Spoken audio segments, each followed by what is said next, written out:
তো পিএসসির মাথা ব্যথা সিরিজ, মাথা ব্যথা কোনটা? Current affairs. তার আজকের সেকেন্ড পার্ট পড়বো।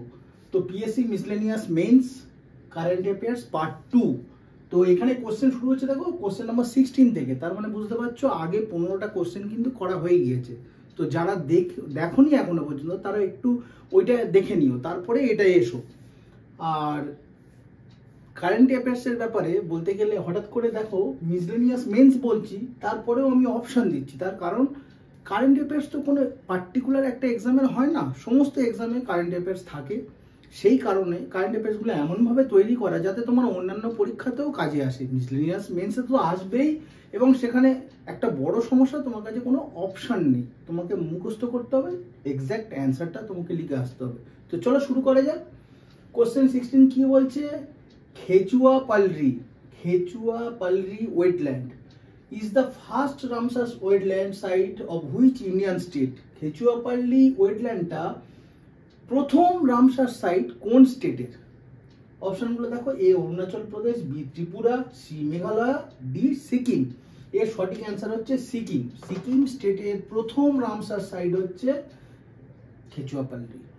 এখন এই জায়গাটা থেকেও কোশ্চেন কিন্তু অন্যভাবে আসতে পারে, যেটা বলেছে দেখো সিকিম স্টেটের প্রথম রামসার সাইট, সেই কারণে এটা আরেকটা দিক দিয়ে ইম্পর্টেন্ট কোশ্চেন বিভিন্নভাবে আসতে পারে। বাট তোমাকে মনে রাখতে হবে এই নামটা এবং স্টেটের নামটা, তাহলে তুমি সঠিক অ্যান্সার করে আসতে পারবে। এখন বিষয় হচ্ছে, বলো তো যদি এটা না জানতে তুমি কি পরীক্ষায় সঠিক অ্যান্সার করতে পারতে না। সেই কারণে বলছি, যেখানে কোনো অপশান নেই, তোমার নিজের সঠিক অ্যান্সার চুজ করতে হবে, সেখানে ফোকাস ধরে রাখো। লেখার জায়গায় কিন্তু তুমি যেমন লিখবে আরও 10 জন লিখতে পারবে, বাট এই জায়গায় তুমি যদি অ্যান্সার না জানো তুমি 0 পাবে, 0 অ্যাওয়ার্ডেড। তো সেটা যাতে না হয় একটু কেয়ারফুলি অন্যান্য কোশ্চেনগুলোও দেখতে থাকো। চলো এরপরে দেখো কোশ্চেন নাম্বার 17 কি বলছে? Which year has been declared as the year of Gaganyaan by ISRO?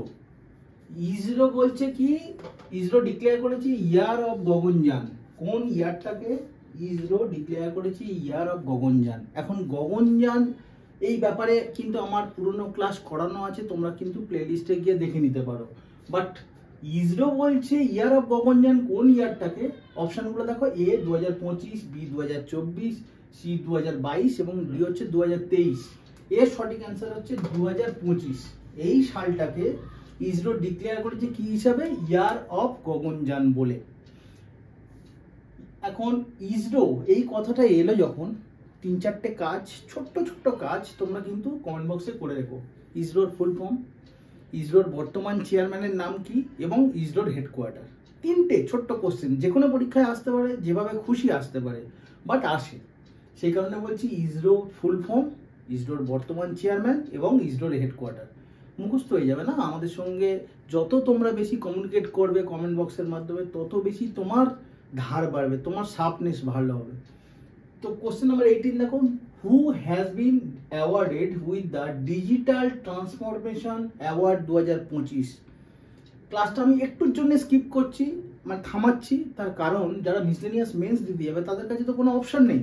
তোমাকে যেহেতু ডাইরেক্ট অ্যান্সার লিখতে হবে, তো তুমি আমাদের এই ভিডিওর সঙ্গে সঙ্গে এইভাবে চলো, জাস্ট কোশ্চেনটা পড়ো, অ্যান্সার আগে নিজে খাতায় লেখার চেষ্টা করো যে তুমি সঠিক পাচ্ছ কিনা, দেন আমাদের অপশানগুলো এসো এবং আমি যেটা অ্যান্সার করাচ্ছি সেটা একবার রিভাইজ করে নাও। এটা তোমাদের জন্য প্রসেস। বাকি যারা অন্যান্য এক্সাম দেবে, যাদের কাছে এমসিকিউ আকারে কোশ্চেনগুলো আসে, তাদের জন্য তো এটা ওয়েল অ্যান্ড গুড, কোনো অসুবিধা নেই। তো দেখো কি বলছে, who has been awarded with the digital transformation award 2025? কোন সংস্থাটাকে ডিজিটাল ট্রান্সফরমেশন অ্যাওয়ার্ড দেওয়া হয়েছে? এক এলআইসি, বি এসবিআই, সি আরবিআই এবং ডি হচ্ছে সেবি। সবগুলোই কিন্তু খুব ইম্পর্টেন্ট সংস্থা। প্রত্যেকের ফুল ফর্ম, হেডকোয়ার্টার এবং বর্তমান হেড কে, মানে সে সেবির চেয়ারম্যানের নাম, বা আরবিআইয়ের গভর্নরের নাম, বা এসবিআই এর চেয়ারম্যানের নাম, বা এলআইসির চেয়ারম্যানের নাম, এইভাবে কিন্তু তোমরা কমেন্ট বক্সে জানাবে। আসতে পারে এই পরীক্ষা না হলেও অন্যান্য পরীক্ষা আসতে পারে, বা কে বা বলতে পারে মিসলেনিয়াস মেন্সে এরম চলে এলো না যে এলআইসির বর্তমান চেয়ারম্যানের নাম কি, আসতেই পারে। তো এখানে সঠিক অ্যান্সার কিন্তু আরবিআই, ডিজিটাল ট্রান্সফরমেশন অ্যাওয়ার্ড 2025 ঘোষণা করা হয়েছে, আরবিআইকে অ্যাওয়ার্ডটা দেওয়া হয়েছে। তো এখানে বললাম কি কি থাকবে, অ্যাব্রিভিয়েশন থাকবে, প্রত্যেকের ফুল ফর্ম থাকবে, মানে অ্যাব্রিভিয়েশন মানেই ফুল ফর্ম। দেন থাকবে প্রত্যেকটার চেয়ারম্যান বা হেডের নাম, এবং থার্ড থাকবে যেটা, সেটা হচ্ছে ইয়ার অফ এস্টাবলিশমেন্ট, কোন সালে এলআইসি, এসবিআই, আরবিআই এবং সেবি প্রতিষ্ঠিত হয়েছিল। ইয়ার অফ এস্টাবলিশমেন্ট তোমরা কমেন্ট বক্সে জানাবে। আবারও বলছি, যত কমেন্ট করবে তোমাদের শার্পনেস বাড়বে। সিএসডিজির কি হবে জানি না, তোমাদের উপকারে আসবে। আর তোমাদের দেখা দেখি যারা নতুন, যারা বুঝতে পারছো না আমাদের ক্লাসগুলো কেমনভাবে চলে, তারাও একটু অনুপ্রাণিত হবে তোমাদের দেখে। যেমন অভিজিৎ ঘোষ হতে পারে, প্রণয় হতে পারে, এদের দেখেই তো সবাই বাকিরা উদ্বুদ্ধ হবে না, এটা তো স্বাভাবিক। তো চলো পরের কোশ্চেনগুলো দেখা যায়। তো কোশ্চেন নাম্বার 19 দেখো, which Indian state has been officially declared as country's first fully literate state. ভাবো তো, দেশের প্রথম একটা স্টেট যেটাকে বলা হচ্ছে লিটারেরি স্টেট, শিক্ষিত রাজ্য, লিটারেট, সেখানে সমস্ত মানুষজন লিটারেট, ইন্ডিয়ার প্রথম স্টেট কিন্তু।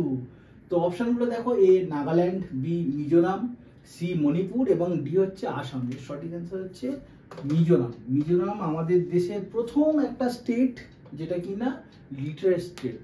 গুড কোশ্চেন, ভালো কোশ্চেন, আসতেই পারে। কোশ্চেন নাম্বার 20 দেখো, এশিয়াস ভার্টিক্যাল লিফট ব্রিজ কি নাম? Pamban. Pamban bridge has been inaugurated in which state? এশিয়ার ভার্টিক্যাল লিফট ব্রিজ বলছে, কোনটা? নাম হচ্ছে পাম্বন। এটা কোন স্টেটে অ্যাকচুয়ালি ইনঅগুরেটেড হয়েছে? A Tamil Nadu, B Andhra Pradesh, C Karnataka, D Maharashtra. সঠিক অ্যান্সার হচ্ছে তামিলনাড়ু। তাহলে পাম্বন ব্রিজ বললে কোথায় হবে? তামিলনাড়ুতে। এখন বিষয় হচ্ছে, বোর্ড খুব ছোট, তোমরা অনেকেই আমাদের ক্লাসের সঙ্গে অ্যাডজাস্ট করে নিচ্ছ, সেটা আমি জানি, বাট এটুকু তো আশা রাখতেই পারি তোমাদের মধ্যে অনেকেই আছো যারা মিসলেনিয়াসের চাকরিটা করতে চলেছে, সেটা আমরা দেখতে পাচ্ছি। সেটা নিয়ে আমি কৌস্তব সরকার স্যার দুজনেই আলোচনা করছিলাম একদিন, যে অনেকেই তোমাদের মধ্যে অনেকেই আছো যারা মিসলেনিয়াস ইজিলি ক্র্যাক করবে। শুধু একটু এই কটা দিন ধৈর্য ধরে তোমাকে পড়তে হবে, আর কিছু না। তোমরা প্রিপারেশনের সেই লেভেলে পৌঁছে আছো, আমরা শুধু একটু সাপোর্ট দিয়ে যাচ্ছি পিছন থেকে, আর কিচ্ছু না। তোমাদের মধ্যে সেই সমস্ত কোয়ালিটি কিন্তু আছে। তো তোমরা চাকরি পাওয়ার পরে তোমাদের একটা দায়িত্ব থাকবে, সিএসডিজির প্রতি তোমাদের একটা কর্তব্য তো আশা করি বর্তায়। তো তোমরাই নয় এই বোর্ডটা একটু বড় করে দিও আর কি।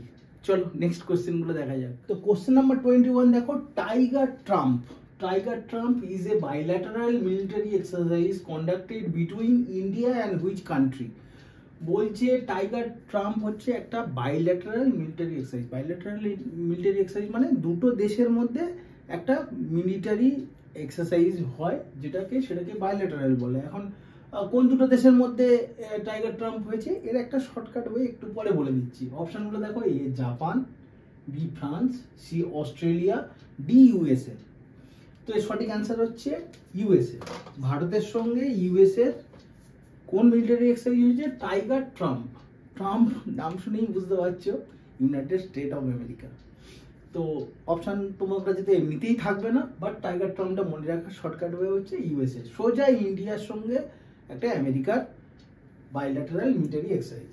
Question 22, where was the world's first nuclear energy summit held? দেখো, ভারতবর্ষের প্রথম, পৃথিবীর প্রথম, এই টার্মগুলো না পিএসসি খুব ফেভার করে। এখানে যেহেতু ওয়ার্ল্ডস ফার্স্ট বলা আছে, নিউক্লিয়ার এনার্জি সামিট কোথায় হয়েছে? তো অপশনগুলো দেখো, A Belgium, B Austria, C Denmark এবং ডি জার্মানি। তুমি যদি না জানো না, তুমি পেন ছোঁয়াতে পারবে না, অ্যান্সার তো অনেক দূরের কথা। তো এর সঠিক অ্যান্সার হচ্ছে বেলজিয়াম। তো এখন বলবো, দেখো দাঁতের যত্ন নাও, ব্রাশের যত্ন করতে যেও না। কেন বললাম কথাটা? অনেকের কিন্তু এজ কমপ্লিট হয়ে এসছে পরীক্ষা দেওয়ার, সেই জায়গাটা কিন্তু কেয়ারফুল থাকো। তোমার কাছে একবারই অপরচুনিটি এসছে, ধরেই নাও এটাকে কাজে লাগাও, চাকরিটা সিকিওর করো, আর কিচ্ছু না। পরবর্তীকালে যা হবে দেখা যাবে। বাট যাদের বয়স কম তাদের ক্ষেত্রে তো অনেক অপরচুনিটি আছে, এটা না সেটা, এটা ভালো লাগছে না এই চাকরি করতে, অন্য চাকরি করব, তাদের কাছে প্রচুর অপরচুনিটি। বাট যাদের একদম টাইম শেষের দিকে চলে এসছে না, তারা কিন্তু একদম প্রাণপণে লেগে পড়ো, কারণ এটাই ধরে নাও লাস্ট অপরচুনিটি, সেইভাবেই পড়াশোনা করো। তো তো ওই জন্য বলছি দাঁতের যত্ন নাও, ব্রাশের যত্ন এই মুহূর্তে কোনো রকম করার দরকার নেই। চলো পরের গুলো। কোশ্চেন নাম্বার 23 দেখো, who has bin recently appointed as the first women president of international Olympic committee. আমরা ক্লাস যখন করাই পিএসসি ওরিয়েন্টেড তখন কিন্তু বারবার একটা কথা বলি, পিএসসি কিন্তু অলওয়েজ ফোকাস করে ওমেন এম্পাওয়ারমেন্টের উপরে। তো ওমেন ব্যাপারটা যে প্রশ্নেই থাকুক না কেন সেটা কিন্তু পিএসসির পরিপ্রেক্ষিতে সবসময় ইম্পর্টেন্ট। তো এখানে বলেছে দেখো যে ফার্স্ট ওমেন প্রেসিডেন্ট, প্রথম women president of international Olympic committee, তার নাম কি? কোনো অপশান দিইনি, কারণ এটা একদম সেই রামায়ণ মহাভারত কোরআন এর মতো একদম মুখস্থ করে নাও। কির্স্টি কভেন্ট্রি। কি বললাম? KIRSTY Coventry. ইনি হচ্ছেন first women president of international Olympic committee. পরীক্ষায় যদি এই এক্স্যাক্ট কোশ্চেনটা চলে আসে না, তখন এই সিএসডি ছোট্ট বোর্ডের কথা প্রিলিতে যেমন মনে পড়েছিল, মেন্সেও তোমার তেমনি মনে পড়বে। চলো question number 24, where has India's first transshipment port? কি নাম? Vizhinjam. VIZHINJAM, Vizhinjam international port inaugurated কোথায় হলো? ট্রান্সশিপমেন্ট পোর্ট কিন্তু এটা নামটা। A Tamil Nadu, B Goa, C Karnataka, D Kerala. কোথায় হলো? কেরালা স্টেটে।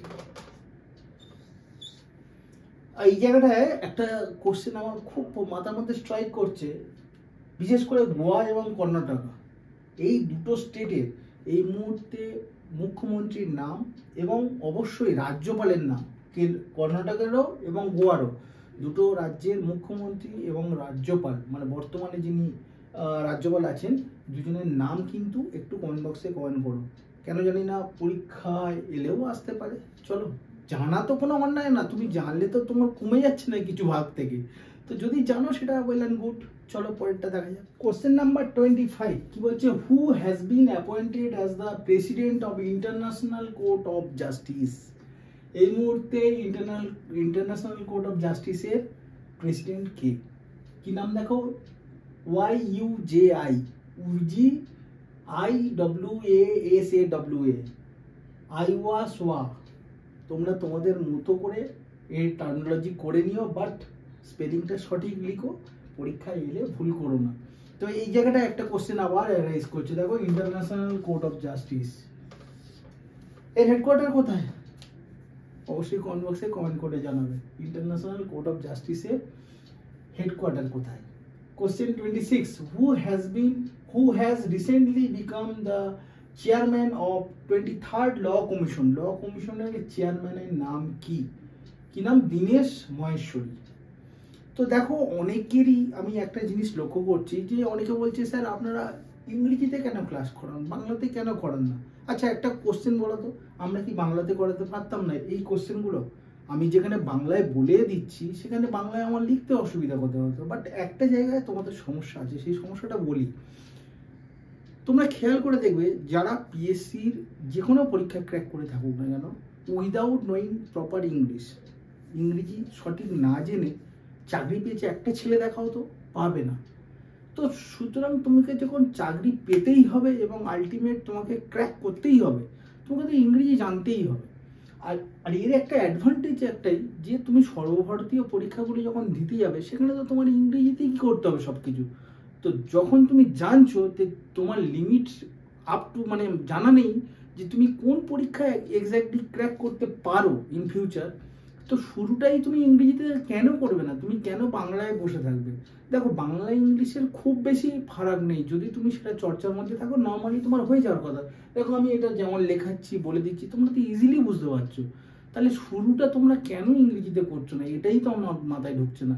তো বলবো দেখো বাংলা ঠিক আছে, বাংলা নিয়ে কোনো সমস্যা নেই, বাট কম্পিটিটিভ পরীক্ষার না শুরুটা অলওয়েজ ইংলিশ দিয়েই করা উচিত, কারণ তুমি তোমার লিমিট জানো না, কোথায় গিয়ে তুমি থামবে, কোন পরীক্ষা তোমার আলটিমেট জায়গায় পৌঁছাবে। তো তুমি জানোই যদি ভারতবর্ষের বিভিন্ন চাকরি তুমি যুক্ত হতে চাও তাহলে তোমাকে ইংরেজি করতেই হবে। তো বলবো দেখো ইংরেজি করো, ইংরেজি শেখো, ওয়ে নেই কোনো, অন্য কোনো রাস্তা নেই। হ্যাঁ পশ্চিমবঙ্গের চাকরির ক্ষেত্রে বাংলাটা ভালো, বাট চাকরি পেয়েছে এরকম একজনকে দেখাও তো যে ইংরেজি না লিখে না জেনে চাকরি পেয়েছে, একজনও দেখাতে পারবে না। তো চলো পরের কোশ্চেন গুলো দেখে নেওয়া যায়। তো কোশ্চেন নাম্বার 27 দেখো, who has been appointed as the CEO of UIDAI? First কাস্ট UIDAI এর অ্যাব্রিভিয়েশন এলে সঠিকভাবে অ্যাব্রিভিয়েট করে দিও। ফুল ফর্মের কথা বলছি UIDAI এর, কমেন্ট বক্সে জানিও। তো UIDAI এর সিইওর নাম হচ্ছে এই মুহূর্তে Bhubanesh Kumar. Question number 28, who has become the head of the national security advisory board? দেখো অ্যাব্রিভিয়েট করে দিয়েছি, NSAB যদি আসে অ্যাব্রিভিয়েট করো তো নিশ্চয়ই এটা করতে পারবে, ন্যাশনাল সিকিউরিটি অ্যাডভাইজারি বোর্ড। NSABর বর্তমানে হেডের নাম কি? অলোক যোশী। কোশ্চেন টাফ হবে, মিসলেনিয়াস মেন্স কোশ্চেন কোনো মতেই তুমি সোজা এক্সপেক্ট করতেই পারো না।